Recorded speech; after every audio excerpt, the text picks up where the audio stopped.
નમસ્કાર દોસ્તો, શાંતિશ્રમ ન્યૂઝમાં આપનું સ્વાગત છે।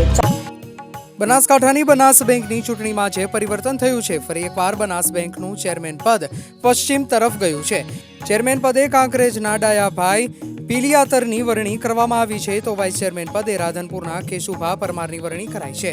પાલનપુર પ્રાંત કચેરી ખાતે વિધાનસભા અધ્યક્ષ શંકર ચૌધરી પણ હાજર રહ્યા હતા અને તેમની હાજરીમાં વરણી કરાઈ છે। શંકર ચૌધરી ગ્રુપના માનતા ડાયાભાઈ આતરની સર્વાનુમતે વરણી થઈ છે, ત્યારે ડાયાભાઈએ વિશ્વાસ વ્યક્ત કર્યો છે કે ખેડૂતોના હિતમાં અને બેંકને વિકાસની દિશામાં આગળ લઈ જશે। બનાસ બેંકના ચેરમેનની ચૂંટણીમાં ભાજપના મેન્ડેટ પર ડાયાભાઈ ચેરમેન તરીકે વરણી કરાઈ છે, તો કેશુભાઈ પરમારની વાઇસ ચેરમેન તરીકે વરણી કરાઈ છે। 6 માસ અગાઉ બનાસ બેંકના ચેરમેન અને વાઇસ ચેરમેનની ટર્મ પૂર્ણ થઈ ગઈ હતી, છતાં પણ ચૂંટણી યોજાતી ન હતી, પરંતુ આજે યોજાયેલી આ ચૂંટણીમાં સર્વાનુમતે ચેરમેન અને વાઇસ ચેરમેનની વરણી કરાઈ છે। ગઈકાલે ભાજપના પ્રદેશ ઉપપ્રમુખ કૌશલ્ય કુંવરબાએ 17 ડિરેક્ટરોના સેન્સ લીધા હતા, ત્યારે ચેરમેન પદની રેસમાં પૂર્વ ચેરમેન અણદાભાઈ પટેલ, વર્તમાન ચેરમેન સૌસી પટેલ, શૈલેષ પટેલ, કેપી ચૌધરી અને ડાયાભાઈ ચેરમેન પદની રેસમાં હતા, ત્યારે ભાજપે શંકર ચૌધરી ગ્રુપના ડાયાભાઈ પિલિયાતરને મેન્ડેટ આપી અને ચેરમેન પદ આપ્યું છે। ત્યારે ચેરમેન અને વાઇસ ચેરમેન કેશુભા પરમાર માટે બેંકને ખેડૂતોના હિતમાં અને વિકાસની દિશામાં આગળ લઈ જવાની વાત કરી હતી। આ વિધાનસભાની પેટા ચૂંટણી બાદ આજે સૌની નજર બનાસ પર હતી, ત્યારે ચેરમેન કોણ બનશે એ પ્રશ્ન હતો। જો કે ફરી એકવાર બનાસ બેંકની સત્તા પશ્ચિમ દિશા તરફ જઈ છે, ત્યારે પટેલ, અણદા પટેલ, કેપી ચૌધરી, શૈલેષ પટેલની બાદબાકી થઈ છે અને પેટા ચૂંટણીના પરિણામ બાદ પસંદગી ડાયાભાઈ પિલિયાતર પર ઉતરી છે। કે રોલ સર સાહેબ, આપની વાઇસ ચેરમેન તરીકે નિમણૂક થઈ છે, શું કહેશો? એમ ડાયાભાઈ સાહેબે કીધું કે અમારી ભારતીય જનતા પાર્ટી પ્રદેશ નેતૃત્વ તેમજ જિલ્લા નેતૃત્વ તેમજ અમારું બોર્ડ ઓફ ડિરેક્ટર્સ તમામે જે સર્વાનુમતે આજે નિર્ણય લીધો છે આજે એને અમે ખૂબ જ સારી રીતે આવકારીએ છીએ અને ખૂબ ખૂબ અભિનંદન પાઠવીએ છીએ।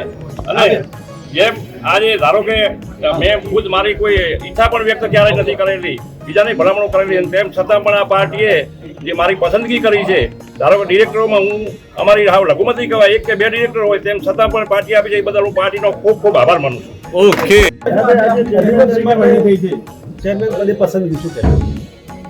અમારી ભારતીય જનતા પાર્ટીની પરંપરા પ્રમાણે મારા નેતૃત્વ છે માનનીય નરેન્દ્રભાઈ મોદી અને અમિતભાઈ શાહ સાહેબ દ્વારા જે સહકારથી સમૃદ્ધિ તરફ ખેડૂતોને લઈ જવા માટે જે સહકારી સંસ્થાઓ કામ કરે છે, તે વ્યવસ્થાના ભાગરૂપે સૌ અમારા પ્રદેશના અધ્યક્ષ માનનીય CR પાટીલ સાહેબ, અમારા સંગઠનના મહામંત્રી માનનીય રત્નાકરજી સાહેબ, અમારા પ્રદેશના મહામંત્રી અજયભાઈ પટેલ, આપણા સૌનું ગૌરવ અને આપણા વિધાનસભાના અધ્યક્ષ, ગુજરાતના પૂર્વ મંત્રી અને બનાસ ડેરીના ચેરમેન માનનીય શંકરભાઈ ચૌધરી સાહેબ, આપણું બનાસકાંઠાનું નેતૃત્વ યશસ્વી અને કર્મનિષ્ઠ આપણા પ્રમુખ માનનીય કીર્તિસિંહજી વાઘેલા સાહેબ, એમની ટીમ સિનિયર મહામંત્રી માનનીય કનુભાઈ, સંજયભાઈ, શ્રેયાંશભાઈ અને અમારું સમગ્ર મારા કરતાં ઘણા બધા સિનિયર બોર્ડ ઓફ ડિરેક્ટરો હતા, પણ એમની સૌની સંમતિ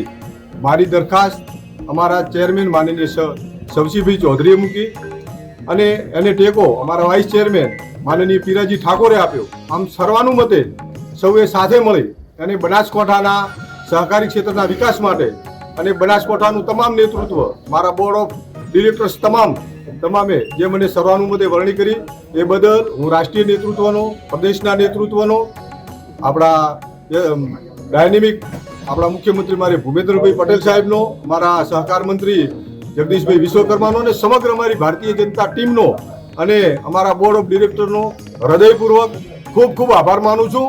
અને ભવિષ્યમાં આ બેંક ખેડૂતોની બેંક બને અને ખેડૂતોની ઉપયોગી થાય એ દિશામાં અમારું આખું બોર્ડ ઓફ ડિરેક્ટર્સ અને અમે કામ કરીશું। અને વાઇસ ચેરમેન તરીકે અમારા ખેડૂત આગેવાન અને કર્મશીલ કાર્યકર કેશુભા પરમારની વરણી કરી છે, એમના માટે પણ હું રાષ્ટ્રીય, પ્રદેશ અને જિલ્લાના નેતૃત્વનો હૃદયપૂર્વક ખૂબ ખૂબ આભાર માનું છું। ભારત માતા કી જય, વંદે માતરમ।